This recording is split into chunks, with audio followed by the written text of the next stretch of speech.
Jusqu'à 9h, Good Morning Business. Il est 7h45, il a décroché le gros lot. Le loto presque, on en parlait ensemble pendant la publicité. Jean-François Hilaire, le directeur général de Recipharm France. C'est vous qui allez effectivement produire pour la France le vaccin de Moderna. Quelle aventure, en quelques mois on a mis au point un vaccin et vous allez le fabriquer?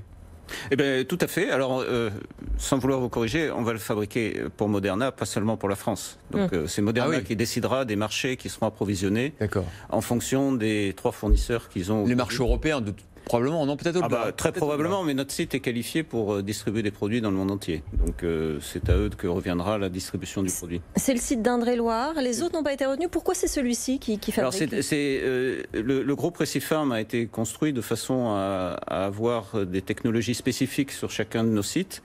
Donc, le site d'Indre-et-Loire à Mont, à côté de Tours, est spécialisé dans le remplissage aseptique, qui est une technique relativement sophistiquée qui permet d'assurer d'avoir un produit stérile en fin de course, sans passer par une étape de stérilisation, une stérilisation par la chaleur qui détruirait le vaccin. Donc c'est pour ça qu'on a été retenu, c'est pour notre maîtrise de cette technique. Alors Recipharm, on ne vous connaît pas forcément, pardon, mais 1 milliard d'euros de chiffre d'affaires, 9000 employés dans le monde.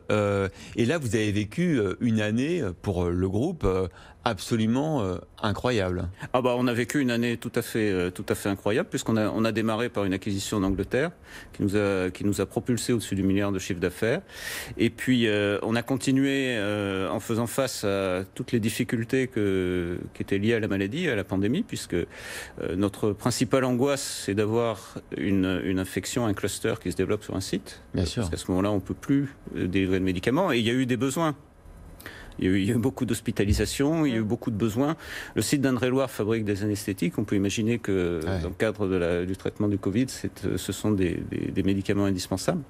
Donc il y a eu des besoins. Et puis on est rentré en contact. C'est Moderna qui nous a contactés à la fin de l'été pour démarrer cette aventure. Et donc on a mis toutes nos ressources disponibles là-dedans, toutes nos forces. On fait les choses pas forcément dans l'ordre habituel.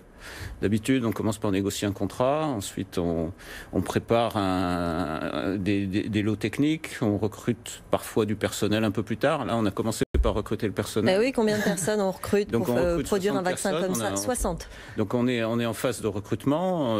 Ensuite, ces gens vont devoir être formés. On va devoir organiser les équipes, puisque jusqu'à présent, le site travaille en journée, c'est en 2 équipes de jours. On va passer en 7 jours sur 7, 24 heures sur 24. Oui.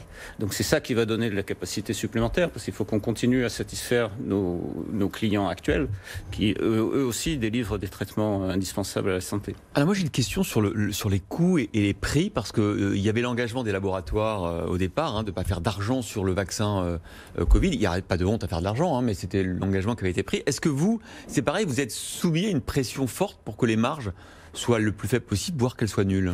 Alors, je crois que c'est AstraZeneca qui a déclaré qu'il ne ferait pas de marge. J'ai pas compris que les autres avaient un engagement aussi ferme. Bonne précision. Ceci dit, nous, notre priorité aujourd'hui, c'est de mettre le vaccin sur le marché, ou à la disposition de Moderna tout au moins, le plus tôt possible. Donc, effectivement, je vous disais, on ne fait pas les choses tout à fait dans le bon ordre. Les aspects économiques sont encore un peu flous.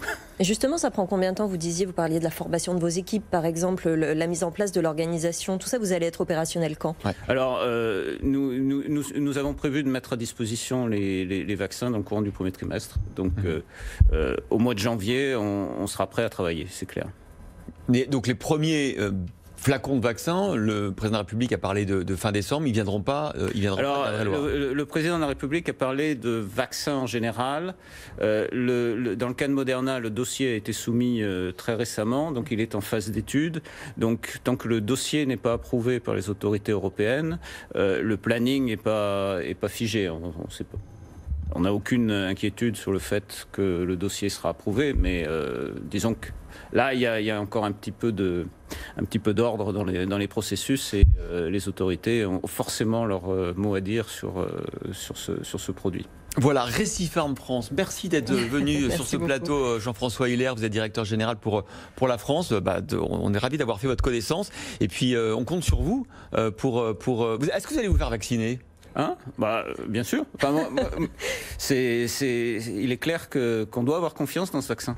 Bon, écoutez, merci Jean-François Heller, directeur général de Recipharm France, donc qui va fabriquer le vaccin Moderna pour la France, l'Europe, voire le monde, d'avoir été sur ce plateau ce matin.